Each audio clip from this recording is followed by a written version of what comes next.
समय पहले की बात है। एक वृद्ध रानी अपने राज्य में निवास करती थी। उसके 2 संतानें थी, एक बेटा और एक बेटी। दोनों अत्यंत सुंदर और सबल थे। परंतु राज्य में एक दुष्ट जादूगरनी भी रहती थी, जिसका मन सदैव इस सोच में डूबा रहता था कि वह उन्हें उनके राज्य से कैसे निष्कासित कर सके।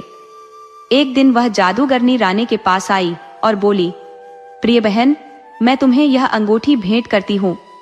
इसे अपने पुत्र की उंगली में पहना देना। इससे वह न केवल अत्यंत दयालु और संपन्न हो जाएगा, बल्कि उसका भविष्य भी उज्जवल होगा। लेकिन एक शर्त है, उसे उसी कन्या से विवाह करना चाहिए जिसके हाथ में यह अंगूठी बिल्कुल फिट आ जाए। रानी ने उस जादूगरनी की बात पर भरोसा कर लिया और वह अंगूठी लेकर बहुत प्रसन्न हुई।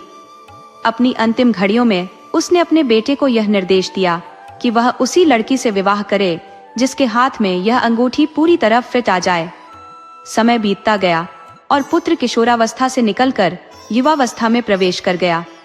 जब वह विवाह योग्य हुआ तो उसने अपनी दुल्हन की खोज शुरू की।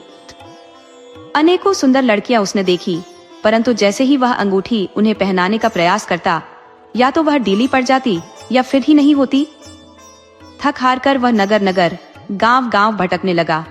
इस दौरान उसने कई सुंदरियों से मुलाकात की, लेकिन उसकी तलाश अधूरी ही रही। निराश होकर वह अंततः घर लौट आया। एक दिन उसकी बहन ने उससे पूछा, भैया, इतने उदास क्यों हो? तब उसने उसे अपनी कठिनाई बताई।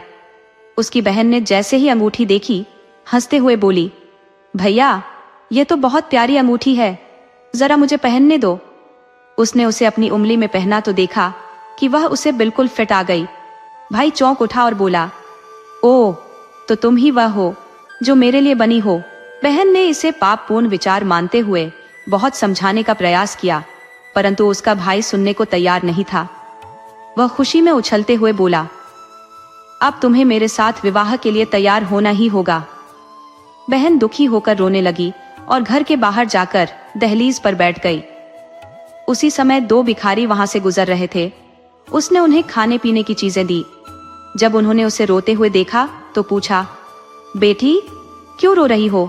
हमें अपनी परेशानी बताओ। उसने सारा हाल सुनाया। भिखारी बोले, बेटी, अब दुखी होने की आवश्यकता नहीं।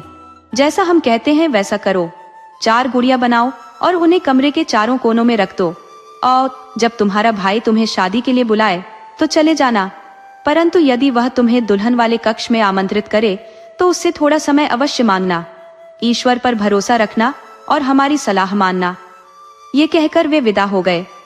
भाई बहन का विवाह संपन्न हो गया। शादी के बाद भाई दुल्हन के कक्ष में जाकर पुकारता है, आओ बहन, आओ। बहन ने कहा, मैं आती हूँ, बस कान के बुंदे उतार लूं। उसी क्षण धरती धीरे धीरे फटी और बहन को अपने भीतर समेटने लगी। भाई फिर पुकारा, बहन, आओ इस नरम बिस्तर पर। बहन ने उत्तर दिया, बस एक क्षण, मैं अपनी कमर की पेटी खोल रही हूँ। तभी चारों गुड़िया फिर गाने लगी, धरती फट जाए और बहन को समा ले। इस बार बहन का सिर छोड़कर पूरा शरीर धरती में समा गया। भाई फिर चिल्लाया, बहन, आओ इस बिस्तर पर। बहन बोली, एक क्षण, मैं अपने जूते उतार रही हूँ। चारों गुड़िया फिर से गाने लगी और इस बार वह पूरी की पूरी धरती में समा गई। भाई निरंतर पुकारता रहा और उसकी आवाज व्यर्थ ही गूंजती रही। काफी देर तक बहन के न आने पर भाई क्रोधित हो गया और उसे ढूंढने निकला। कमरे में केवल 4 गुड़िया थी जो अब भी गा रही थी। गुस्से में भाई ने उनका सिर आपस में टकराकर उन्हें आग में झोंक दिया। उधर बहन धरती के भीतर नीचे की ओर चलती गई और एक अजीब झोपड़ी देखी जो मुर्गे की टांग पर खड़ी चारों ओर घूम रही थी। उसे देखकर बहन बोली, ओ झोपड़ी, रुक जा, अपनी पीठ जंगल की ओर कर। इतना सुनते ही झोपड़ी ने जंगल की ओर पीठ कर ली और दरवाजा खोल दिया। भीतर से एक अत्यंत सुंदर लड़की प्रकट हुई जो सोने चांदी के तारों से बुनाई कर रही थी। उसने अपनी अतिथि का प्रेम पूर्वक स्वागत किया, पर एक गहरी सांस लेते हुए बोली, प्यारी बहन, तुझे देखकर हर्ष हो रहा है। काश मैं तेरी सेवा कर पाती, लेकिन यह तब तक ही संभव है जब तक मेरी माँ यहाँ नहीं आती। जैसे ही वह उड़कर यहाँ आएगी, समझ लेना कि हमारे लिए परेशानी की घड़ी है। क्योंकि वह एक शक्तिशाली जादूगरनी है। ये सुनकर लड़की घबरा गई, लेकिन डर के बावजूद वहां से भाग नहीं सकी। मजबूर होकर उसने दूसरी लड़की का साथ दिया और उसके काम में मदद करने लगी। काम करते हुए दोनों की बातें भी चलती रहीं। जैसे ही जादूगरनी माँ के लौटने का वक्त हुआ, दूसरी लड़की ने अपनी सहेली को एक सुई में बदल दिया और उसे कपड़े में छिपाकर एक किनारे रख दिया। तभी बाबा यागा कमरे में घुसते ही चीखी, मेरी प्यारी बेटी, बता तो सही, इस कमरे में रूसी हड्डियों की गंध कैसी आ रही है? लड़की ने तुरंत कहा, माँ, थोड़ी देर पहले कुछ अजनबी यहाँ पानी पीने के लिए रुके थे, तो तुमने उन्हें पकड़ा क्यों नहीं? माँ, वे बहुत बुजुर्ग थे, आपके दांतों के लिए बहुत कड़े।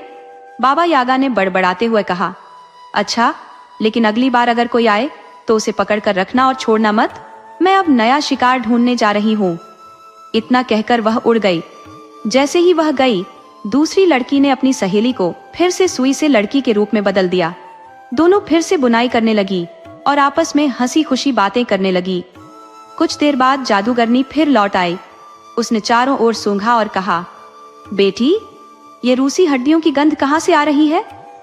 लड़की ने कहा, कुछ बुजुर्ग लोग यहाँ अपने हाथ गर्म करने आए थे और मैंने उन्हें रोकने की कोशिश की, पर वे नहीं रुके। माँ ने गुस्से में उसे डांटा और फिर उड़ गई। इस दौरान दूसरी लड़की ने अपने मेहमान को सुई के रूप में ही छिपा कर रखा था। माँ के जाते ही वे फिर से बैठकर बातें करने लगी और इस बार यह चर्चा करने लगी कि जादूगरनी से बचने का क्या उपाय निकाला जाए। बातों में ऐसा खो गई कि समय का पता ही नहीं चला।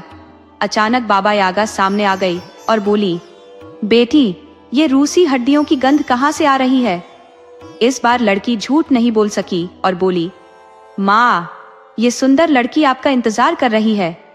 बाबा यागा ने हुक्म दिया, जा मेरी बच्ची, ओवन गरम कर और ध्यान रहे, इसे पूरी तरह गरम करना।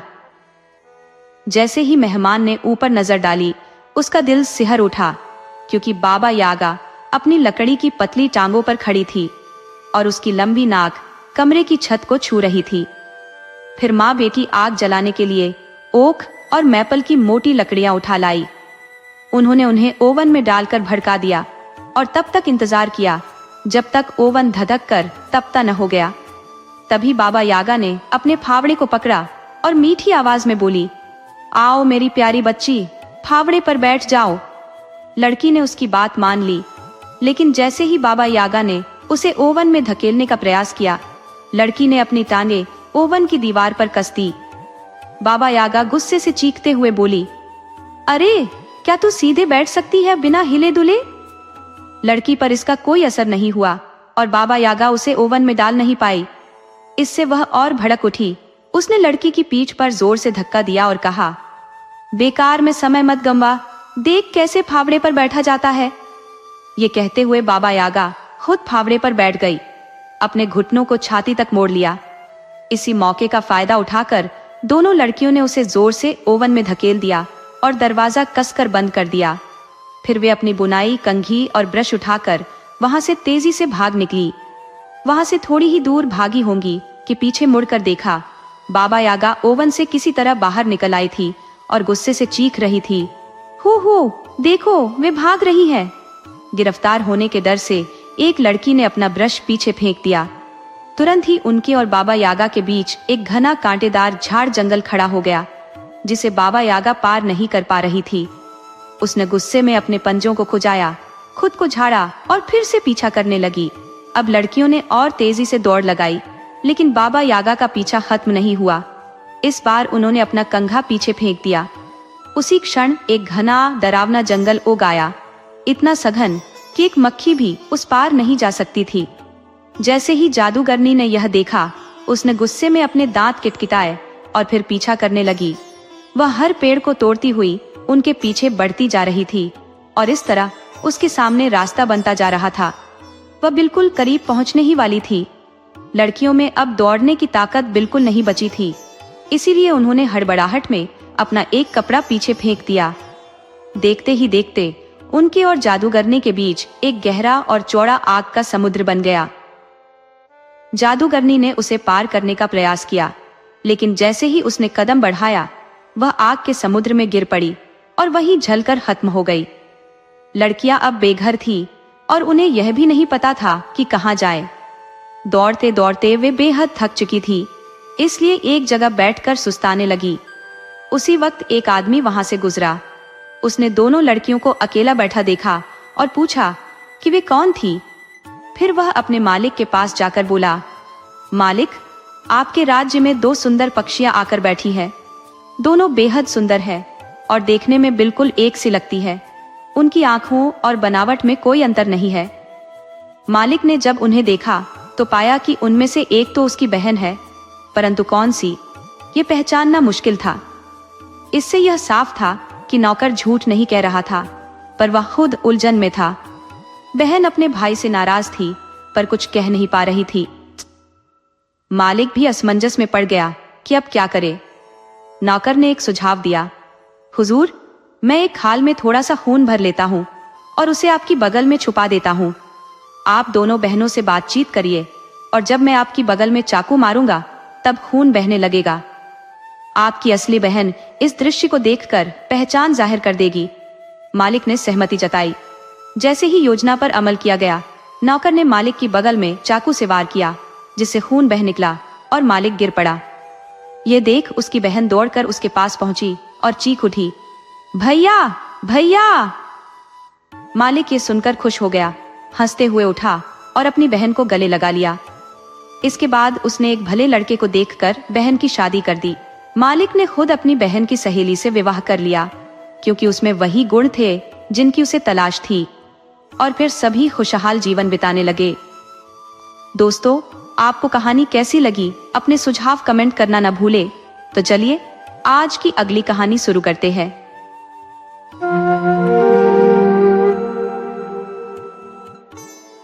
बहुत समय पहले रूस में एक दंपत्ति निवास करते थे।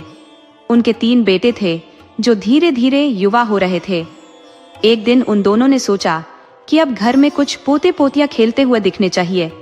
उन्होंने अपने सबसे बड़े बेटे ग्रिगोरी को बुलाया और उसे कहा कि वह बाहर जाए और अपने लिए एक जीवन संगिनी तलाशे। ग्रिगोरी को घर पर ही संतोष था और विवाह में उसकी कोई रुचि नहीं थी, परंतु उन दिनों बच्चे वही करते थे जो उनसे कहा जाता था। इसलिए ग्रिगोरी अपनी पत्नी ढूंढने निकल पड़ा, लेकिन उसने इसे गंभीरता से नहीं लिया। वह अत्यंत संकोची स्वभाव का था, सो पूरे शहर में चुपचाप एक तरफ से दूसरी तरफ हो आया और यह मान लिया कि किसी ने उसे देखा नहीं। पुराने शहर के द्वार से निकलते समय कुछ हंसती खिलखिलाती लड़कियां उसके पास से गुजरी। ग्रिगोरी ने पूरी कोशिश की कि उन्हें दिखाए कि उसका उनसे कोई वास्ता नहीं। उनके चले जाने पर वह तेजी से वहां से खिसक गया। शहर के बाहर पहुंचकर वह एक सुनसान रास्ते पर आ गया, जहां दूर दूर तक कोई भी नजर नहीं आ रहा था। तभी एक भयावह ड्रैगन उसके सामने आ गया।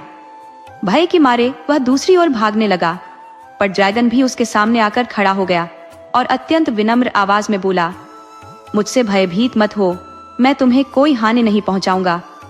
क्या मैं जान सकता हूं कि तुम कहां जा रहे हो? कुछ क्षणों तक ग्रिगोरी कुछ कह नहीं पाया। फिर थोड़ी देर बाद हकलाते हुए बोला, ओह नहीं नहीं, मैं अपने घर वापस जा रहा हूं। मेरे माता पिता मेरा विवाह करना चाहते हैं, पर मुझे कोई उपयुक्त कन्या नहीं मिल रही है। ड्रैगन ने कहा, तुम मेरे साथ आओ, मैं तुम्हारा एक परीक्षण लूंगा। यदि तुम उस परीक्षण में सफल हुए तो तुम्हें जीवन संगिनी प्राप्त हो जाएगी। ड्रैगन का विनम्र स्वभाव देखकर ग्रिगोरी को लगा कि यह विचार बुरा नहीं है, इसलिए वह परीक्षण देने के लिए उसके साथ चल पड़ा। चलते चलते दोनों एक विशाल काले संगमरमर की चट्टान के पास पहुंचे। ड्रैगन ने कहा, यदि तुम इस चट्टान को हटा सकोगे तो तुम्हें वह मिलेगा जिसे तुम तलाश रहे हो। ग्रिगोरी को वह पत्थर बहुत भारी नहीं लगा, बल्कि उसे देखकर वह खुद को अत्यंत ताकतवर महसूस करने लगा। उसने गर्व से कहा, ओह, इस पत्थर को तो मैं चुटकियों में हटा दूंगा। और उसने पत्थर हटाना शुरू कर दिया। कहकर उसने पत्थर को पहले खींचा, फिर उसको धक्का दिया, पर वह पत्थर तो हिलकर ही न दे। यह देखकर वह ड्रैगन से बोला, चिंता न करो, मुझे लग रहा है कि शायद मैं इसको गलत तरीके से हटाने की कोशिश कर रहा हूँ। शायद इसको एक तरफ को धक्का देना पड़ेगा। उसने फिर ऐसा ही किया। पत्थर को धक्का लगाते लगाते वह हांफने लगा। उसकी सांस तेज हो गई, उसके सिर में हथौड़े बजने लगे, उसका पसीना छूट गया और वह तो बस बिल्कुल बेहोश होने वाला ही हो गया। ये देखकर ड्रैगन बोला, अफसोस, तुम तो इस इम्तिहान में ही फेल हो गए, तुमको अब पत्नी नहीं मिलने वाली। ग्रिगोरी को यह देखकर थोड़ा बुरा लगा कि वह इम्तिहान में फेल हो गया, पर दूसरी तरफ यह सोचकर वह खुश भी हुआ कि अब उसको शादी नहीं करने पड़ेगी। यही सब सोचता हुआ वह अपने घर वापस आ गया। घर आकर उसने अपने माता पिता को बताया कि उसके साथ उस दिन क्या हुआ था। उसके माता पिता बहुत ही दुखी हुए, पर उन्होंने यह ग्रिगोरी से कहा नहीं। कुछ दिन बाद उन्होंने अपने दूसरे बेटे मीशा को बाहर भेजने का इरादा किया कि वह भी बाहर जाए और अपने लिए एक पत्नी ढूंढ कर लाए। मीशा भी वैसा ही महसूस करता था जैसा ग्रिगोरी महसूस करता था। उसको भी घर में बैठे रहना बहुत अच्छा लगता था और जिंदगी को आसान तरीके से जीना अच्छा लगता था, पर उसको भी मालूम था कि उसको भी जाना पड़ेगा। उसके साथ भी वही हुआ जो ग्रिगोरी के साथ हुआ था।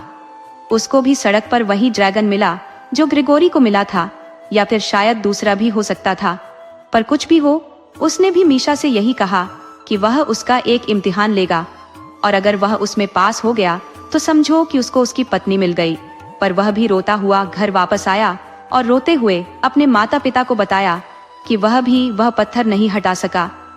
माता पिता के मुंह से निकला, ओह बेचारा मीशा, हम जानते हैं कि तुमने उस पत्थर को हटाने में अपनी पूरी कोशिश लगा दी होगी, पर खैर अब क्या हो सकता है। हालांकि वे इस बात से पहले की तरह फिर से बहुत ही दुखी हुए, फिर भी उन्होंने अपने इस दुख को छिपा कर ही रखा। पर रात को जब उनके बच्चे सो गए तो दोनों इस बारे में बात करने लगे कि अब क्या करना चाहिए। पिता बोला, यह सब देखकर अब हम इवान को तो उसकी पत्नी ढूंढने के लिए बाहर नहीं भेज सकते, क्योंकि वह तो कोई काम ठीक से करता ही नहीं है। वह तो सारा दिन बस अंगीठी के पास बैठा बैठा सूरजमुखी के फूल के बीज खाता रहता है। इसके अलावा उसको बाहर भेजना खतरे वाला काम भी तो हो सकता है। क्या पता वह ड्रैगन उससे गुस्सा हो जाए और वह उसको मार दे। इसलिए इवान को बाहर नहीं भेजा गया, जो इवान को बिल्कुल भी अच्छा नहीं लगा। उसने अपने माता पिता की बहुत मिन्नतें की और उनको बाहर जाने के लिए मना ही लिया, सो उसको भी अपनी पत्नी ढूंढने के लिए बाहर भेजना ही पड़ा। पर अगली सुबह उन्होंने फिर अपना विचार बदल दिया, पर इस बात के लिए अब काफी देर हो चुकी थी। इवान तो सुबह ही घर छोड़कर अपनी यात्रा पर निकल गया था। उसको भी सड़क पर ड्रैगन मिला। उसने उससे भी पूछा, तुम कहाँ जा रहे हो? इवान बोला, मेरे भाई शादी करना चाहते थे, पर उनको तो पत्नी मिली नहीं, अब मेरी बारी है। उस ड्रैगन ने अपनी भौहें उठाकर उससे पूछा, क्या तुम सचमुच में शादी करना चाहते हो? इवान बोला, क्यों नहीं, तो तुम्हें एक इम्तिहान पास करना पड़ेगा। ठीक है, पर क्या तुम सचमुच में इम्तिहान पास करना चाहते हो? तुम्हें मालूम है कि तुम्हारे भाई तो उस इम्तिहान में फेल हो चुके हैं, पर मैं उस इम्तिहान को पास करना चाहता हूँ, तो फिर आओ मेरे साथ। दोनों उसी काले संगमरमर की चट्टान के पास आ पहुंचे जहां वह ड्रैगन पहले उसके दोनों भाइयों को लेकर आया था। ड्रैगन ने उससे भी उस चट्टान को वहां से हटाने के लिए कहा। इवान ने उस चट्टान में एक जोर की ठोकर मारते हुए कहा, तुम्हारा मतलब इस चट्टान से है? हाँ, तुमने ठीक समझा, मेरा मतलब इसी चट्टान से था। इवान चट्टान हटाते हुए बोला, पर मेरे भाई लोग इसको क्यों नहीं हटा सके? इवान ने देखा कि उस चट्टान के नीचे तो एक गहरी झिड़ी खुली हुई थी।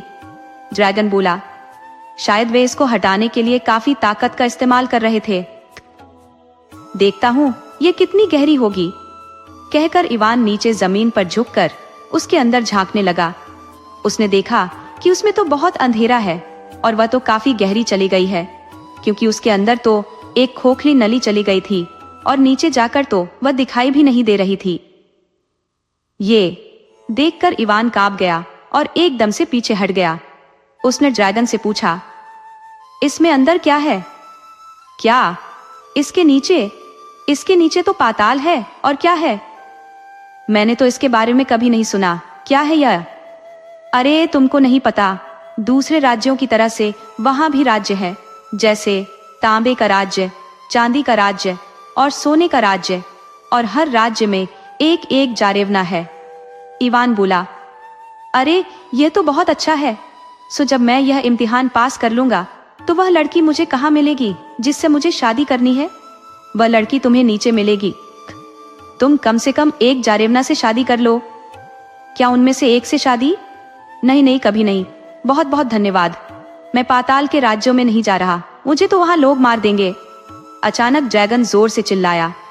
पर इवान, तुम इसीलिए तो यहाँ हो कि तुमको उन्हें आजाद कराना है। ड्रैगन की भयानकता को देखकर तो इवान इतना घबरा गया कि वह तो बस यही सोचता रह गया कि किसी तरह से वह सुरक्षित घर पहुंच जाए। वह बुड़बुड़ाया, पहले मैं इसके बारे में सोच लूं। ये सोचते हुए कि थोड़ी देर में ही ड्रैगन थक जाएगा और वहां से चला जाएगा, वह वहीं खड़ा खड़ा उस झिरी में से उस खोखली नली को देखता रहा। उसने देखा कि उस झिरी में, उस खोखली नली में होकर चमड़े की एक कुर्सी 2 रस्सियों के सहारे नीचे की तरफ लटक रही थी। उसके मुंह से निकला, यह क्या है? ड्रैगन बोला, तुम इस चमड़े की कुर्सी में बैठ जाओ और मैं तुमको नीचे उतार दूंगा। अगर तुमको वहां देखने में अच्छा न लगे तो तुम अपनी रस्सी 2 बार खींच देना, मैं तुमको वापस ऊपर खींच लूंगा। अब तक इस पाताल के बारे में इवान की उत्सुकता काफी जाग चुकी थी, सो उसने सोचा कि क्यों न एक बार वहां जाकर देखा जाए। सो वह ड्रैगन से बोला, पर अगर मैं ये रस्सी 2 बार खींचूं तो तुम मुझको तुरंत ही ऊपर खींच लेना, ठीक है? ड्रैगन ने इवान से वायदा किया कि जैसे ही वह रस्सी 2 बार खींचेगा तो वह उसको ऊपर खींच लेगा। इवान उस चमड़े की कुर्सी में बैठ गया और ड्रैगन ने वह कुर्सी नीचे उतार दी। इवान उस कुर्सी में बैठा झूलता हुआ उस खोखली नली के सहारे अंधेरे में नीचे चला जा रहा था। वह सोच रहा था कि वह अंधेरा कभी खत्म होने पर भी आएगा या नहीं। नीचे जाते जाते इवान ने आखिरी बार रोशनी के लिए ऊपर देखा, यानी रूस का आसमान देखा, और फिर सोचा कि पता नहीं अब वह आसमान फिर कभी देखेगा या नहीं। उस खोखली नली में अब सब कुछ बिल्कुल शांत हो गया था। उसकी दीवारों में लगे क्रिस्टल चमक रहे थे, पर उनसे वहां कोई रोशनी नहीं हो रही थी। उसने चिल्लाकर ड्रैगन से अपने आप को वापस खींच लेने के लिए आवाज लगाई, पर वहां तो कुछ भी नहीं हुआ। वह तो यह बिल्कुल ही भूल गया था कि अपने आप को ऊपर खींचने के लिए उसको चिल्लाना नहीं था, बल्कि रस्सी को 2 बार खींचना था। उसकी अपनी ही आवाज की गूंज उसको सुनाई दी तो वह और डर गया। उसकी कुर्सी भी बहुत जोर जोर से हिलने लगी। वह अगर उस कुर्सी में जरा सा भी हिलता तो उस खोखली नली की दीवार से टकरा जाता। मिट्टी के ढेले और पत्थर के टुकड़े नीचे गिरने लगते। उसने उनके नीचे गिरने की आवाज सुननी चाहिए भी, पर उसे कुछ सुनाई ही नहीं दिया। सो जब उसकी कुर्सी झूलती हुई उस खोखले डंडे से होकर नीचे जा रही थी, उसके मन में एक अजीब सा विचार आया, यह तो एक जाल भी हो सकता है और वह ड्रैगन तो मुझे कभी भी नीचे गिरा सकता है। और यह विचार आते ही उसने अपनी आंखें बंद कर ली, अपना चेहरा अपनी बाहों से ढक लिया और यह सोचना शुरू कर दिया जैसे कि वह अपने घर में अपने बिस्तर पर लेटा हुआ है। हालांकि इससे उसका कुछ खास काम नहीं बना, पर फिर भी वह कुछ शांति महसूस करने लगा। वह सोच रहा था कि पता नहीं ड्रैगन अभी भी उसकी कुर्सी की रस्सी पकड़े वहां खड़ा होगा या नहीं। फिर उसने सोचा, जरूर खड़ा होगा, क्योंकि नहीं तो वह तो इससे भी कहीं और ज्यादा तेजी से नीचे जा रहा होता। जल्दी ही अब उसको सांस लेने में भी परेशानी होने लगी। उसकी पलकें भारी होने लगी थी। मुझे जागते रहना चाहिए, कहीं ऐसा न हो कि इस गड्ढे का कहीं कोई अंत ही न हो। धीरे धीरे वह बेहोश सा होने लगा। जब उसे कुछ होश में आया तो उसने धुंधलके में देखा कि वह ठंडे पत्थरों के ऊपर लेटा हुआ है। उस खोखली नली से हरे रंग की रोशनी निकल रही है। उसने देखा कि वह अभी भी उसी चमड़े की कुर्सी में बैठा हुआ है। उसने उस कुर्सी की चमड़े की पट्टियां खोल दी। अब वह थोड़ा आराम से सांस ले पा रहा था। यह हो सकता है कि ऐसा उसको इसलिए महसूस हो रहा हो कि वह अब इस माहौल का आदी हो चुका था। इवान तांबे के राज्य में इवान ने अपना चारों तरफ देखा कि वह रास्ता ढूंढ सके जहां से वह पाताल में पहुंच पाएगा। जब उसकी आंखें धुंधलके में देखने की आदी हो गई तो उसको उस खोखली नली से निकलते हुए कई रास्ते दिखाई दिए। उनमें से एक रास्ते के आखिर पर उसको लाल से रंग की रोशनी चमकती दिखाई दी। वह उसी चमकती हुई रोशनी की तरफ चल दिया। जब वह उसके पास पहुंचा तो उसने देखा कि वह रोशनी तो तांबे के रंग की थी। कुछ ही देर में वह रास्ता बंद हो गया और वह बाहर खड़ा नजर आया। बाहर निकलकर उसने देखा कि वह तो समुद्र के किनारे एक तांबे के जंगल में चल रहा था। उसने ऊपर आसमान की तरफ देखा, पर उसको सूरज कहीं दिखाई नहीं दिया। केवल भारी भारी बादल ही हल्की हवा में लटके हुए थे और पैरों के ऊपर कोहरा छाया हुआ था। जब वह उस तांबे के जंगल से बाहर निकला तो उसके सामने तांबे का बना एक महल खड़ा था। महल का दरवाजा खुला और उसमें से एक बहुत ही सुंदर जारेवना सीढ़ियां उतरकर उसके सामने आई। ऐसा लगता था जैसे कि उस राज्य में हर चीज तांबे की बनी हुई थी। यहाँ तक कि जारेवना जो कपड़े पहने हुई थी, वे कपड़े भी बहुत ही पतले तांबे के बने हुए थे। और जब वह उसके पास आ रही थी तो बड़ी अजीब सी आवाज कर रहे थे। उसके लंबे लंबे बाल भी तांबे के रंग के थे। उसने इवान का बहुत प्यार से स्वागत किया। आओ, इस तांबे के राज्य में तुम्हारा स्वागत है। आओ, महल में आओ और मुझे बताओ कि तुम कहाँ से आए हो और कहाँ जा रहे हो।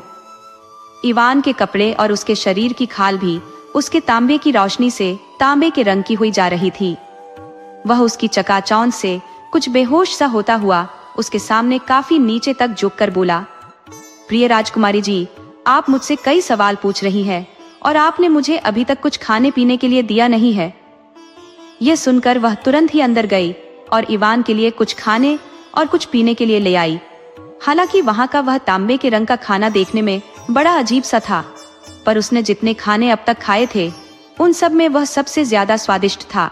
उसने सोचा शायद उसके ऊपर जो तांबे के रंग की रोशनी पड़ रही थी, इसीलिए वह उसको ऐसा लग रहा होगा। लगता है जैसे कि उस जारेवना ने इवान के मन की बात पढ़ ली हो। सो वह मुस्कुराकर बोली, ऐसा मत सोचना कि यह सब तांबे के रंग की रोशनी की करामात है।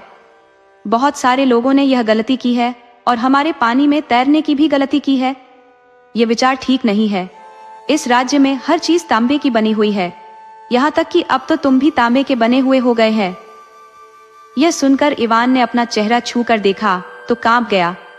वह ठीक कह रही थी, उसकी खाल सख्त और ठंडी हो गई थी। पर मैं धातु का आदमी नहीं बनना चाहता। जैसे ही वह यह बोला, उसको लगा कि उसकी आवाज भी धातु की आवाज जैसी हो गई है। वह हंसकर बोली, पर अब तो तुम वैसे ही बन गए हो। अचानक जारेवना को लगा कि इवान को धातु का बनने में अच्छा नहीं लग रहा है। सो वह फिर बोली, तुम चिंता मत करो इवान, ये बदलाव तो केवल उसी समय के लिए है। जब तक तुम यहाँ हो, बाद में यह सब खत्म हो जाएगा। ये सब तो जादू का कमाल है। जब हम लोग ऊपर की दुनिया में चले जाते हैं तो हम लोग भी सामान्य लोगों की तरह ही हो जाते हैं। इसलिए अब तुम यहाँ आराम से बैठो और मुझे अपने बारे में कुछ बताओ। अगर तुम मुझे यहाँ से आजाद कराने आए हो तो मेरा यह जानना बहुत जरूरी है। इवान ने पूछा, आप यहाँ कब से रहती है? राजकुमारी ने कुछ दुखी होते हुए कहा, मुझे किसी और जगह की याद ही नहीं है। मुझे केवल सूरज और चांद नाम की चीजों की भी बहुत धुंधली सी याद है, पर यह भी अब बहुत पुरानी बात हो गई। तब इवान ने जारेवना को अपने बारे में और ड्रैगन के मिलने के बारे में सब कुछ बताया। उसने उसको यह भी बताया कि वह अपने लिए एक पत्नी ढूंढने निकला था। उसको बहुत खुशी होगी अगर वह उससे शादी कर लेगी। राजकुमारी ने जवाब दिया, नहीं, यह नहीं हो सकता इवान, क्योंकि मैं यह जगह तभी छोड़ सकती हूँ जबकि पहले सुनहरी जारेवना यहाँ से आजाद हो जाए। उसके लिए तुम पहले समुद्र के किनारे वाले जंगल में से जाओ और फिर अंधेरी सुरंग में से होकर जाओ तो तुम चांदी के राज्य में पहुंच जाओगे। वहां तुमको एक और जारेवना मिलेगी जो मुझसे भी ज्यादा सुंदर होगी। सो इवान उसे वहीं छोड़कर चांदी के राज्य में जाने के लिए तैयार हुआ। उसके जाने से पहले इस तांबे के राज्य वाली जारेवना ने उसको उसकी रक्षा के लिए एक तांबे की अंगूठी दी। इवान ने उसको इसके लिए धन्यवाद दिया और वहां से चल दिया। इवान चांदी के राज्य में इवान सुरंग में चलता रहा तो उसको उस सुरंग के आखिर में एक सफेद रोशनी चमकती दिखाई दी। जैसे जैसे वह उस रोशनी के पास आता गया तो उस रोशनी की चमक तेज और तेज होती गई। जल्दी ही वह एक बड़ी सी गुफा में खड़ा हुआ था। उसकी तो छत ही बहुत ऊंची दिखाई देती थी, जैसे वह मीलों ऊपर तक हो। उस गुफा की छत से चांदनी की एक चमकीली किरण सफेद बिछ के जंगल के ऊपर पड़ रही थी। चांदी जैसे सफेद समुद्र के किनारे पर एक महल खड़ा था। गुफा के फर्श पर चांदी का मुलायम रेत बिखरा पड़ा था। उसकी छत से चमकते हुए पत्थर लटके थे जिनसे रोशनी हो रही थी। आवाजों में वहां केवल हवा की और समुद्र के किनारे पर उसकी लहरों के टकराने की ही आवाज हो रही थी।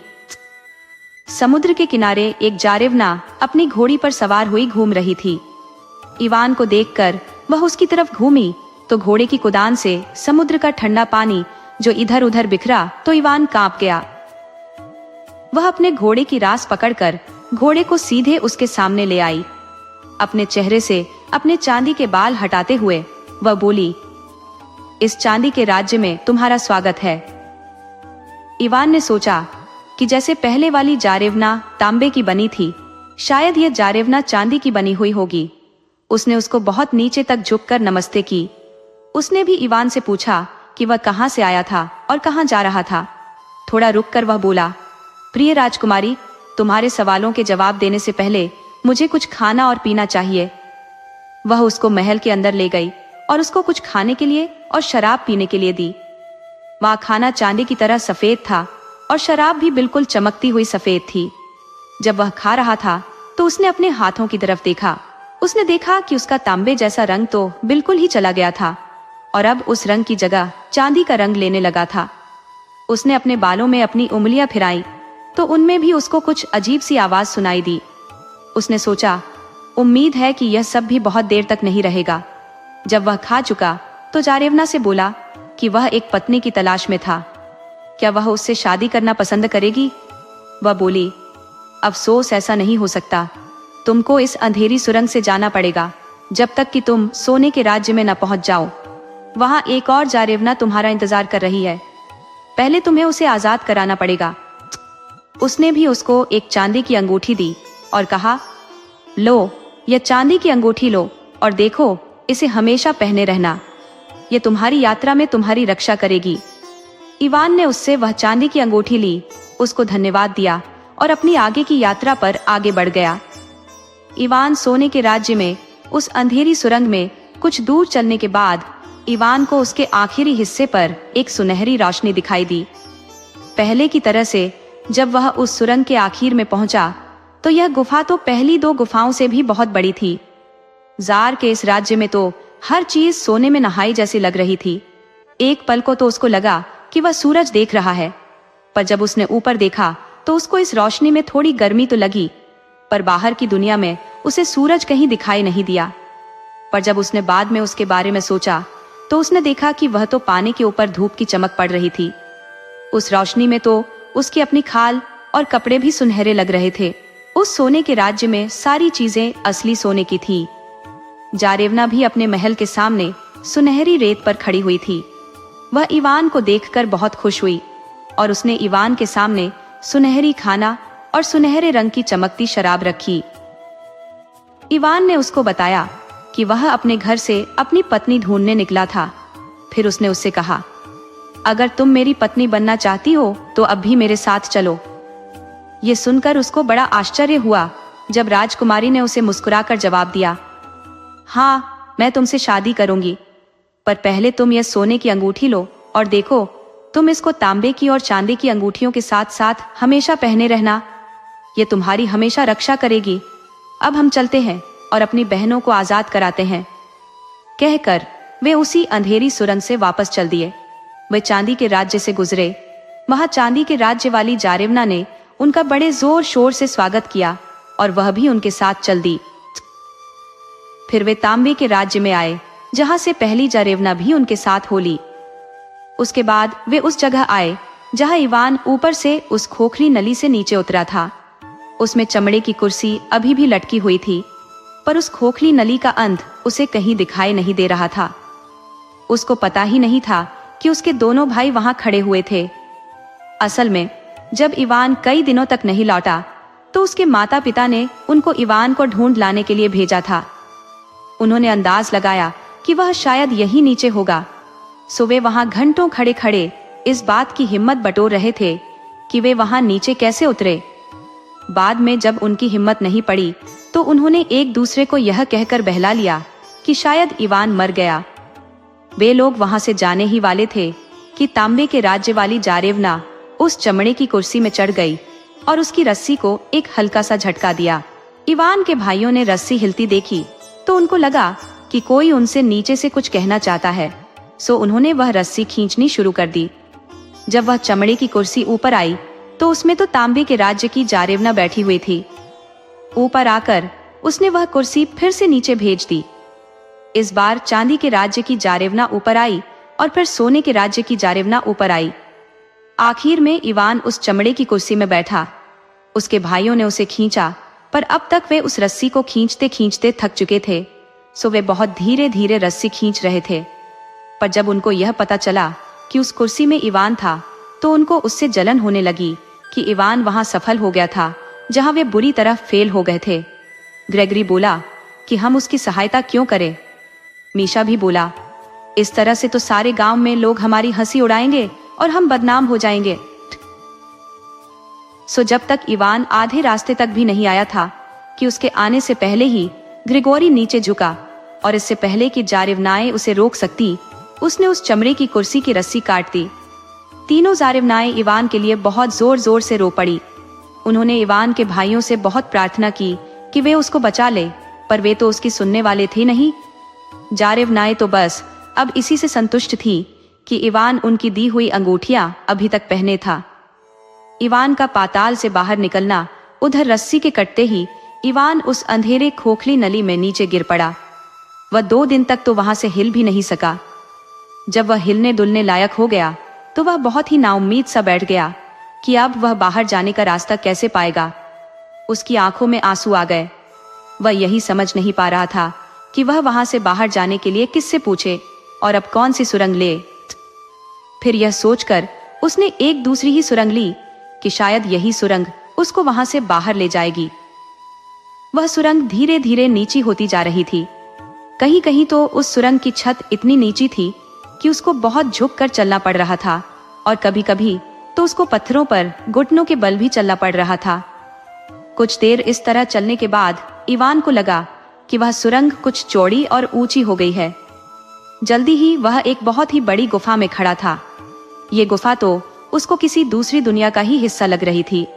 हालांकि वह काफी अंधेरा था, पर फिर भी वह वहां ठीक से देख पा रहा था। वहां आसमान में बादल बहुत नीचे थे, सो वह यह नहीं जान सका कि उस राज्य के आसमान में चांद या तारे थे या नहीं। वह वहां एक जंगल में दलदल के किनारे खड़ा था। सीलन की गंध चारों तरफ उड़ रही थी।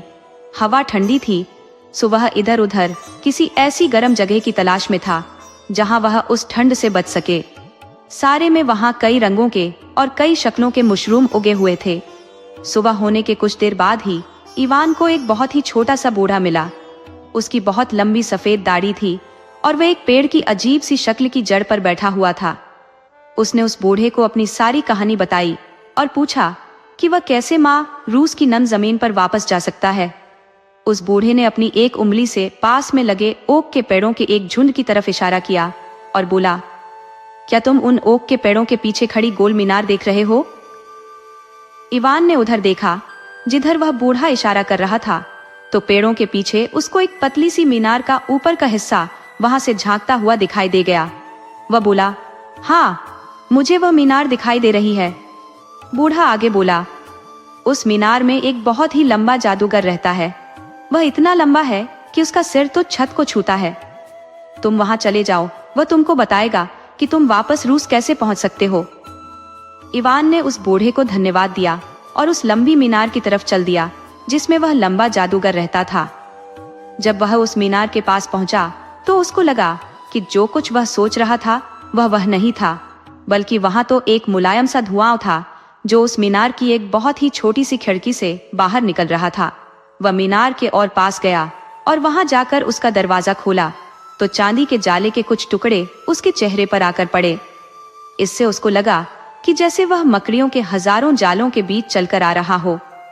उसने अपने चेहरे से जितने अच्छी तरह से वह साफ कर सकता था वे छोटे छोटे रेशमी जाले के टुकड़े साफ किए और अंदर जाने से पहले उसने अपनी बहुत जोर से आती हुई छींक को भी रोका जो उन जालों की वजह से उसको आने वाली थी।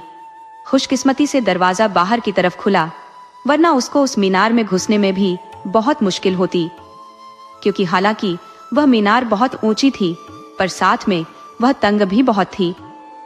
उसमें घुसने के लिए भी इवान को अपने आप को उसकी दीवार से सटकर ही उसके अंदर घुसना पड़ा। जैसे ही वह उस मीनार के अंदर घुसा तो उसको वहां वह जादूगर खड़ा दिखाई दे गया। उसके अंदर वह लंबा जादूगर खड़ा खड़ा अपनी चांदी जैसी दाढ़ी के बालों को हाथी दांत की कंघी से कंघी कर रहा था। उसके सिर के बाल उसकी दाढ़ी जितने ही लंबे थे, पर उसकी खोपड़ी पर गंजेपन का एक चमकदार चकत्ता था। शायद यह चकत्ता वहां इसलिए था कि उस जगह वह उस मीनार की छत से छूटा था। उसने कत्थई रंग की एक थैले जैसी पोशाक पहन रखी थी, जिस पर सारे में चांदी के बाल लगे हुए थे। जब उसने इवान को देखा तो उसने अपनी दाढ़ी के बालों में कंघी करना रोक दिया और कंघी को साफ करना शुरू कर दिया। इससे उसके बालों के कई सारे छोटे छोटे बादल खिड़की के बाहर उड़ गए और बहुत सारे बाल उसके कमरे में भी इधर उधर उड़ने लगे। कुछ बाल उसके चेहरे के चारों तरफ भी उड़ने लगे, जिससे उसके चेहरे का काफी हिस्सा ढक गया। इससे इवान उसका पूरा चेहरा भी एक बार में नहीं देख सका। इवान से बात करने से पहले जादूगर को अपना गला साफ करने में कई मिनट लग गए। तब तहीं जाकर वह इवान से बड़ी ऊंची आवाज में बोला, किसी ने रूसी हड्डियों को यहाँ आने के लिए नहीं कहा, वे तो यहाँ अपने आप ही आई हैं। यह सुनकर इवान ने थोड़ा इंतजार किया कि शायद वह जादूगर कुछ और बोले, पर वह और कुछ भी नहीं बोला, क्योंकि बदकिस्मती से उसके सिर के सामने जादूगर के बालों का एक बहुत बड़ा बादल आ गया था। सुना तो वह कुछ देख ही सका और न ही कुछ बता सका कि वह जादूगर क्या सोच रहा था। इवान ने उस जादूगर को हंसाने की बहुत कोशिश की, जैसे अपनी गर्दन टेढ़ी करके, और उसके चेहरे की तरफ देखकर वह बोला, हाँ, वे अपने आप ही आई हैं। उस लंबे जादूगर ने उसकी इस बात का कोई जवाब नहीं दिया और फिर से अपनी दाढ़ी में कंघी करने लग गया। इवान आगे बोला, ओ ताकतवर जादूगर, क्या तुम मुझे बता सकते हो कि मैं वापस अपनी माँ रूस की नम जमीन पर कैसे पहुंच सकता हूँ? पर वह जादूगर फिर से अपनी कंघी साफ करने लग गया। उसकी कंघी से निकले बालों का बादल काफी तो खिड़की से बाहर उड़ गया, पर काफी फिर भी कमरे में भी उड़ता रहा। कई मिनटों बाद उसने फिर अपना गला साफ किया और अपनी उसी ऊंची आवाज में बोला, माँ, रूस की नम जमीन पर पहुंचने के लिए तुमको यहाँ से दाईं तरफ करीब 30 गहरी झील जाना चाहिए। वहां दूर जाकर तुमको एक झोपड़ी मिलेगी जो मुर्गे की टांगों पर खड़ी होगी। उस झोपड़ी में एक बूढ़ी जादूगरनी बाबा यागा रहती है। उस झोपड़ी में घुसने से पहले तुमको जादू के कुछ शब्द बोलने होंगे। इस बुढ़िया के पास एक गरुड़ चिड़ा है जो तुमको माँ रूस की नम जमीन तक ले जा सकता है। इवान ने पूछा, और वे जादू के शब्द क्या है? ऊपर से आवाज आई, वे तुम्हें पता चल जाएंगे। और उस जादूगर ने फिर से अपना गला साफ करना शुरू कर दिया। उसको अपना गला साफ करते करते फिर मिनटों लग गए और इवान बड़ी उत्सुकता से उन जादू के शब्दों को सुनने का इंतजार करता रहा। उसको जादूगर के ये शब्द सुनकर बड़ी नाउम्मीदी हुई। यहाँ बहुत ही खुशकी है। ये सुनकर तो इवान का अपना गला भी खुश्क होने लगा था। वह बोला, हाँ, यह तो है। और कुछ ताजा हवा लेने के लिए वह उस मीनार के बाहर निकल आया। उसकी समझ में यही नहीं आया कि जादूगर के उन जादू के शब्दों से उसका क्या मतलब था। शायद उसको कुछ गलती लग गई होगी, क्योंकि वह यह सब कैसे जान सकता था। फिर उसने सामने की तरफ देखा तो उसको सामने कुछ झीलें दिखाई दी, सो वह वहीं उनके आसपास चक्कर काटता रहा। उसको वहां उनके आसपास चक्कर काटते हुए और यह गिनते हुए कि वे वाकई में 30 झीलें थी, कई दिन बीत गए, क्योंकि दूर उसको कई और भी झीलें दिखाई दे रही थी। उसको यह पता ही नहीं चल पा रहा था कि उसने उन झीलों को ठीक से गिन लिया था या नहीं। पर हाँ, उसको 30 झीलें गिनने के बाद जब 30वीं झील के किनारे एक झोपड़ी दिखाई दे गई जो मुर्गे की टांगों पर खड़ी थी, तो उसको लगा कि उसने उन झीलों को ठीक ही गिना था। जब वह उस झोपड़ी के पास पहुंचा तो उसने देखा कि वह झोपड़ी तो घूमे जा रही है और वह तो बहुत तेजी से घूम रही है। और वह केवल तेजी से घूम ही नहीं रही है, बल्कि बहुत जोर की ची ची की आवाज भी कर रही है। उस ची ची की आवाज से तो उसके कान ही फटे जा रहे थे। उसके घूमने की आवाज और इस ची की आवाज दोनों ने मिलकर तो उसका सिर बहुत भारी सा कर दिया। फिर पता नहीं कहां से उसके दिमाग में वे जादू के शब्द आ गए जिनको उसे उस झोपड़ी में घुसने से पहले बोलना था, और उसने उनको गाना शुरू कर दिया। ओ छोटी झोपड़ी, तुम अपना दरवाजा मेरी तरफ करो और मुझे अंदर आने दो। अचानक घूमती हुई झोपड़ी रुक गई। उसकी आवाज भी धीरे धीरे कम होती गई और वह एक लंबी सी छीं की आवाज करके रुक गई। उसकी टांगें इतनी नीचे को झुक गई कि वह झोपड़ी जमीन से आकर लग गई। अब उसका दरवाजा इवान के सामने था। अचानक एक लंबी सी उसास के साथ उस झोपड़ी का दरवाजा खुला। इवान सोचने लगा, ये मैंने कैसे किया? पर फिर उस झोपड़ी में घुस गया। अंदर पहुंचकर उसने देखा कि बाबा यागा अपनी पुराने ढंग की ईंटों की अंगीठी पर लेटी हुई है। वह खर्राटे मार रही थी। उसकी लंबी नाक छत को छू रही है। पर फिर एक पल में ही उसने अपनी लंबी नाक इवान की तरफ की और बोली, मुझे यहाँ किसी रूसी हड्डी की खुशबू आ रही है। तुम यहाँ क्या कर रहे हो? इवान ने डर से कांपते हुए इधर उधर देखा कि वह यह किससे पूछ रही थी। फिर यह समझते हुए कि वह यह उसी से कह रही थी, वह हकलाते हुए बोला, लंबे जादूगर ने मुझे आपके पास इसलिए भेजा है ताकि मैं आपके गरुड़ पर सवार होकर अपनी माँ रूस की नम जमीन पर जा सकूं। बाबा यागा वहीं से चिल्लाए, ओ रूसी हड्डी, बाहर बागीचे में जाओ और वहां जाकर उस स्त्री को ढूंढो जो 7 दरवाजों की चौकीदार है। उससे चाबी लो और उन 7 दरवाजों को खोलो। जब तुम आखिरी दरवाजा खोलोगे तो वह गरुड़ अपने पंख फड़फड़ाएगा। अगर तुम उससे डर नहीं गए तो तुम उसकी पीठ पर बैठकर उड़कर वहां जा सकते हो। और हाँ, मेरे उस पालतू चढ़े के लिए काफी सारा मांस ले जाना मत भूलना।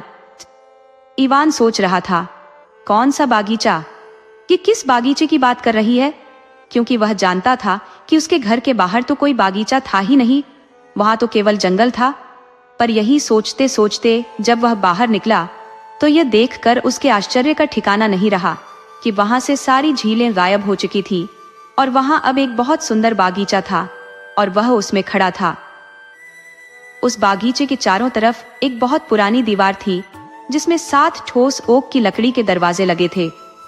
एक बहुत ही भयानक शक्ल वाली स्त्री उन 7 दरवाजों की चौकीदारी कर रही थी। हालांकि उसका तो यह सब देखकर ही दिल डूबने लगा। पर फिर उसने सोचा कि अगर मैंने बाबा यागा से बात कर ली और मुझे कुछ नहीं हुआ तो यह स्त्री उससे ज्यादा बुरी तो नहीं हो सकती। पर जब वह उसके कुछ फीट पास तक आ गया तो अचानक ही उसने एक बड़ी सी तलवार निकाल ली। उसकी आंखों में वहशीपना छा गया। ये देखकर इवान का तो जैसे खून ही जम गया।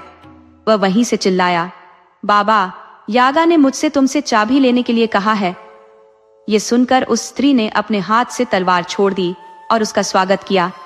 वह उसके यात्रा के लिए कुछ खाना पीना और कुछ और सामान लेकर आई। इवान ने बाबा यागा का कहा माना, सो वह निडर होकर गरुड़ की पीठ पर बैठ गया और उससे जितना भी मांस लिया जा सका उतना मांस उसके लिए उसने ले लिया। कुछ समय बाद इवान को भूख लगने लगी तो उसने सोचा कि मैं उस मांस में से थोड़ा सा मांस खा लेता हूँ। हमारे पास तो हम दोनों के लिए जितना मांस चाहिए उससे कहीं ज्यादा मांस है। सो उसने उसमें से थोड़ा सा मांस खा लिया। जब वे लोग कुछ देर तक उड़ चुके तो गरुड़ ने अपनी बटन जैसी पीली पीली आंखें इवान की तरफ घुमाई तो इवान ने उसको कांपते हाथों से मांस का एक टुकड़ा खिला दिया। गरुड़ ने भी उसे इवान के हाथों से छीनकर एक ही बार में खा लिया। उस उड़ान के दौरान ऐसा कई बार हुआ कि जब भी गरुड़ ने उसकी तरफ देखा तभी उसने उसको मांस खिलाया। पर हर बार उसे लगा कि वह गरुड़ तो अपनी तेज चोंच से उसका हाथ ही काट लेगा, परंतु ऐसा हुआ नहीं। जल्दी ही सारा मांस खत्म हो गया, पर रास्ता तो अभी बाकी था। गरुड़ ने फिर इवान की तरफ देखना शुरू किया। अब इवान को तो मालूम था कि उसके पास जितना मांस था वह सब खत्म हो गया था। सो वह उस पर चिल्लाया, घूम कर देखो, अब सारा मांस खत्म हो गया। तुम्हारे लिए अब मेरे पास कुछ भी नहीं बचा। इस पर गरुड़ ने उसको अपनी तेज निगाहों से घूरा। इवान ने भी उसको घूरा, पर उसका तो एक एक जोड़ कांप रहा था। इवान को लगा कि यह गरुड़ तो पता नहीं कब तक उसको इस तरह से घूरता रहेगा। पर उसने देखा कि जल्दी ही उसने अपना मुंह फिरा लिया और इवान ने शांति की सांस ली। अचानक एक चीं की आवाज के साथ, जिसे इवान का खून तो बस जम सा ही गया, गरुड़ ने एक बार फिर अपना सिर घुमाकर इवान की तरफ देखा और उसकी गर्दन से मांस का एक टुकड़ा काट लिया। इवान ने देखा कि वे उस समय एक खोखली नली में से ऊपर की तरफ उड़ रहे थे। इवान तो इस सब से इतना डर गया और उसे इतना धक्का लगा कि उसे अपनी गर्दन में से मांस निकाले जाने का जरा भी दर्द महसूस नहीं हुआ। अब उसको यह लगने लगा कि यह गरुड़ तो उसको ही टुकड़े टुकड़े करके खा जाएगा। सो उसने तय किया कि अब की बार अगर उसने उसकी तरफ देखा तो वह उसके ऊपर से कूद नीचे पड़ेगा। उसको सपने में लगा कि वे उस खोखली नली में से दूर, बहुत दूर किसी रोशनी की तरफ उड़े जा रहे हैं। उसने देखा कि जब वे उस नली के आखिरी सिरे पर पहुंचे तो वह गरुड़ काले संगमरमर की चट्टान के पास उतर रहा था। इवान तुरंत ही उसकी पीठ से नीचे लुढ़क गया। वह नम घास पर लेट गया और सोचने लगा कि अब तो यह गरुड़ बस उसको खा ही जाएगा। पर यह देखकर उसे बड़ा आश्चर्य हुआ जब उसको खाने की बजाय वह उसके गले की मांस का टुकड़ा जो उसने खा लिया था वापस लाया और इवान से कहा कि वह उसको अपने घाव के ऊपर रख ले, इससे उसका घाव भर जाएगा। इसके बाद वह उस खोखली नली से होकर वहां से चला गया। इवान ने ऐसा ही किया। उसका घाव कुछ पलों में ही भर गया। सूरज की किरणों की गर्मी से इवान के शरीर में कुछ जान सी आई और उसने अपने अंदर ताकत महसूस की। जब वह वहां लेटा हुआ था तो सूरज की एक किरण उसकी एक अंगूठी पर पड़ी। तब उसे याद आया कि वह कहाँ था और अब कहाँ है। उसने झुककर माँ रूस की नम जमीन को चूमा और देखा कि उसकी खाल और उसके कपड़े सब कुछ सामान्य रंग के हो गए हैं। भगवान की प्रार्थना कहकर वह अपने घर को वापस चल दिया। घर आकर उसने देखा कि तीनों जारेवना उसके माता पिता के घर में उसका इंतजार कर रही थी, क्योंकि वह ऊपर की दुनिया में आ गई थी, इसीलिए उनके ऊपर पड़ा जादू भी टूट गया था। इवान के माता पिता को बता दिया गया था कि उसके बड़े भाइयों ने उसके साथ क्या किया था। उन्होंने उनको घर से बाहर निकाल दिया। इवान ने उनसे प्रार्थना की कि वे उसके भाइयों को माफ कर दे और उनको फिर से घर में बुला ले। उसके माता पिता ने उसकी प्रार्थना पर उनको घर वापस बुला लिया। इवान ने सोने के राज्य वाली जारेवना से शादी कर ली और फिर उनके कई बच्चे हुए। दूसरी जारेवनाओं ने भी शादियां कर ली, पर इवान के भाइयों के साथ नहीं। इवान के भाई भी अपने माता पिता के साथ खुशी खुशी रहे। दोस्तों, आपको कहानी कैसी लगी अपने सुझाव कमेंट करना न भूले। तो चलिए आज की अगली कहानी शुरू करते हैं।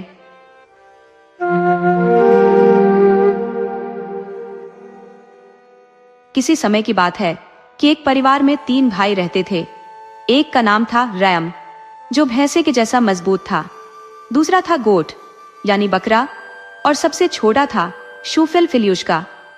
एक दिन तीनों भाई जंगल की ओर निकल पड़े। वहां एक बूढ़ा पहरेदार उनका असली बाबा था। रैम और गोट ने अपने छोटे भाई शूफिल को बाबा के पास छोड़ा और शिकार के इरादे से आगे बढ़ गए। अब फिल्यूशका अकेला था और अपनी मर्जी का मालिक बना। बाबा बहुत वृद्ध और थोड़ा भोला भाला था। फिल्यूशका, जो एक मासूम और करुणामय स्वभाव का बालक था, सेब खाने का मन बना चुका था। वह धीरे से बाबा की नजरें चुराकर पास के बाग में घुसा और एक सेब के पेड़ पर चढ़ गया। तभी अचानक न जाने कहां से यागाबूरा आ धमकी। लोहे का मूसल हाथ में थामे ओखली में बैठी वह पेड़ पर ऊपर तक चढ़ गई और बोली, कैसे हो फिल्यूशका, यहाँ किस लिए आए हो? फिल्यूशका ने जवाब दिया, बस एक सेब तोड़ने के लिए। यागाबूरा ने मुस्कुराकर कहा, तो फिर मेरा सेब भी क्यों नहीं चखते? फिल्यूशका ने मना किया, नहीं, वह तो सड़ा हुआ है। यागाबूरा ने फिर कहा, चलो तो ये दूसरा ले लो। फिल्यूशका बोला, इसमें तो कीड़े हैं। यागाबूरा ने गुस्से से कहा, बहुत नखरे करते हो, मेरा सेब लो और खा लो। ज्यों ही उसने सेब लेने के लिए हाथ बढ़ाया, यागाबूरा ने उसका हाथ कसकर पकड़ लिया और उसे अपनी ओखली में बिठाकर उड़ चली। वह ऊंचे पहाड़ों, घने जंगलों और दूर दूर तक फैले मैदानों के ऊपर से मूसल को चलाती हुई तेजी से उड़ रही थी।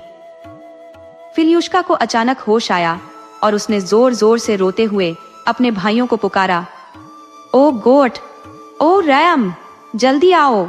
यागा मुझे ऊंचे पहाड़ों, काले घने जंगलों और बत्तखों के बसेरे वाले मैदानों के ऊपर से उड़ा ले जा रही है।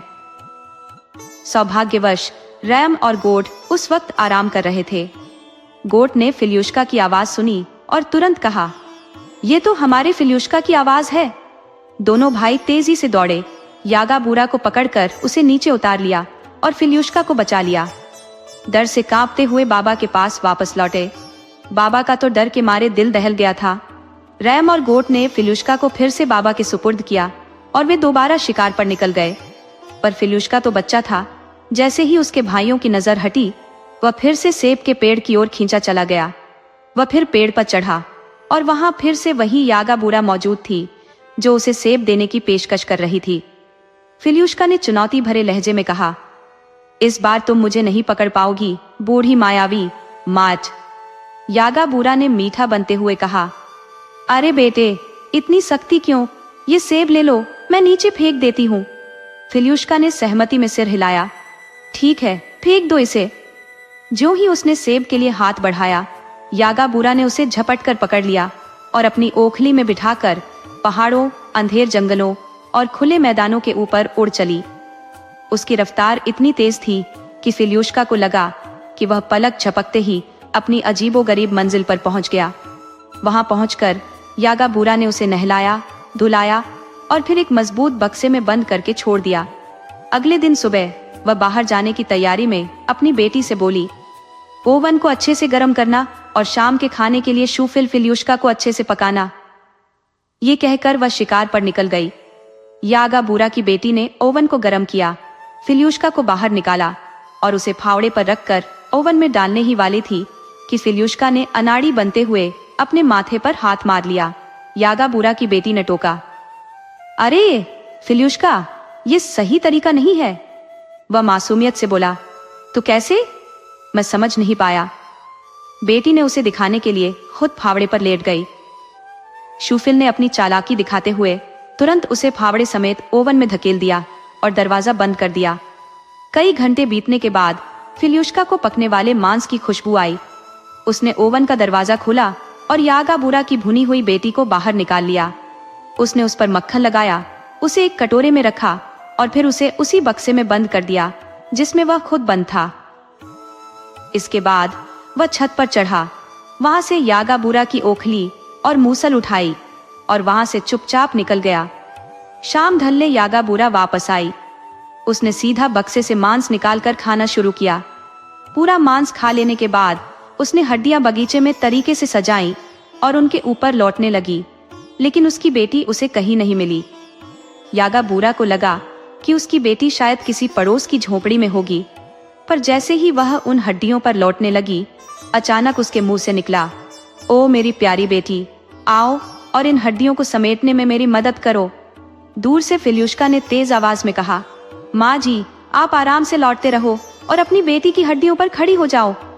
ये सुनते ही यागा बूरा गुस्से में चिल्लाई, अरे ओ शैतान, अभी तक यही है? रुक, मैं आती हूँ तुझसे निपटने। लेकिन चतुर शूफिल ने उसकी धमकी पर ध्यान नहीं दिया। जब यागा बूरा गुस्से में दांत किटकिटाती हुई भारी कदमों से छत पर चढ़ने लगी, तो शूफिल ने उसकी ओखली का मूसर उठाया और पूरी ताकत से उसके माथे पर दे मारा। यागा बूरा उसकी जोरदार मार सह न सकी और नीचे गिर पड़ी। फिल्यूश्का ने छत से देखा कि कुछ बत्तखें ऊपर उड़ रही हैं। उसने उन्हें पास बुलाया और कहा, मुझे अपने पंख उधार दे दो, मुझे घर लौटना है।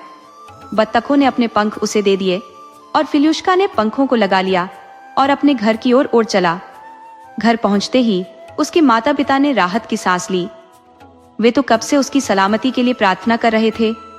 अपने प्यारे बेटे को सकुशल लौटता देख उन्होंने ईश्वर को धन्यवाद दिया और फिर वे सब लंबे समय तक खुशी खुशी जीवन व्यतीत करते रहे। दोस्तों, आपको कहानी कैसी लगी? अपने सुझाव कमेंट करना न भूले। तो चलिए आज की अगली कहानी शुरू करते हैं।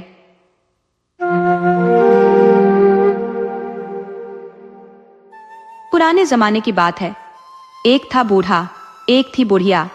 उनके पास एक बकरा और एक मेढ़ा था, जिन्हें उन्होंने अपने घर में पाल रखा था। बकरे और मेढ़े में गहरी दोस्ती थी। जहां बकरा जाता वहां मेढ़ा पीछे पीछे पहुंच जाता। बकरा जैसे ही साग बाड़ी में पत्ता गोभी खाने घुसता, मेढ़ा भी झट से वहां आ धमकता। बकरी अगर बगीचे में पहुंचती तो मेढ़ा भी बगीचे में जा ही पहुंचता। बूढ़े ने एक दिन बुढ़िया से कहा, अरे बुढ़िया, इन दोनों ने तो जीना हराम कर रखा है। अच्छा होगा कि हम इन्हें घर से निकाल दें, वरना साग बाड़ी और बाग बगीचा इनकी वजह से एक दिन बर्बाद हो जाएगा। चलो भाई, निकलो यहाँ से। बकरे और मेढ़े ने अपने लिए एक झोला सिल लिया, उसे गले में लटकाया और घर से चल पड़े। रास्ते में चलते चलते उन्हें एक खेत के बीचों बीच भेड़िए का कटा हुआ सिर दिखाई पड़ा। मेरा ताकतवर था, लेकिन उसमें हिम्मत कम थी, जबकि बकरा हिम्मती था पर ताकतवर नहीं था। बकरे ने कहा, मेरे भाई, तुम ताकतवर हो, ये सिर उठा लो। मेरा बोला, नहीं भाई, तुम हिम्मती हो, तुम ही उठा लो। आखिर दोनों ने मिलकर भेड़िए का सिर उठाया और अपने झोले में रख लिया, फिर चल पड़े। कुछ दूर चलने पर उन्हें आग जलती हुई दिखाई दी। चलो उधर चलते हैं, वहां रात बिता लेंगे ताकि हमें भेड़िए न खा जाएं। जब वे आग के पास पहुंचे तो देखा कि कुछ भेड़िए वहां दलिया बना रहे थे। नमस्ते जवानों, बकरे ने कहा। भेड़िए बोले, नमस्ते नमस्ते, जब तक दलिया पकता है तब तक तुम्हारे मांस का स्वाद ही ले लेते हैं। ये सुनकर मेढ़ा घबरा गया, लेकिन बकरा खुद को संभाले हुए था। उसने कहा, मेरे भाई, झोले में से भेड़िए का सिर तो निकालो। मेढ़े ने झोले से कटा हुआ सिर निकाला। बकरा बोला, अरे ये नहीं, बड़ा वाला सिर निकालो। मेढ़े ने वही सिर फिर बाहर निकाला। बकरा बोला, नहीं, ये तो किसी काम का नहीं, सबसे बड़ा वाला निकालो। भेड़िए डर गए। वे सोचने लगे, अरे एक के बाद एक भेड़िए के सिर निकाले जा रहे हैं। उनमें से एक भेड़िया चुप्पी तोड़ते हुए बोला, भाइयों, पानी कम पड़ गया है, मैं पानी लेने जा रहा हूं। जैसे ही वह थोड़ा दूर पहुंचा, उसने सोचा, भाड़ में जाए ये दलिया, और भाग खड़ा हुआ। दूसरा भेड़िया भी अपनी जान बचाने की एक चाल सोचने लगा।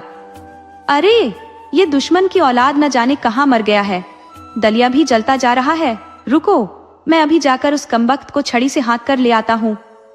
वह भी सरक गया और पहले भेड़िए की तरह लौटकर वापस नहीं आया।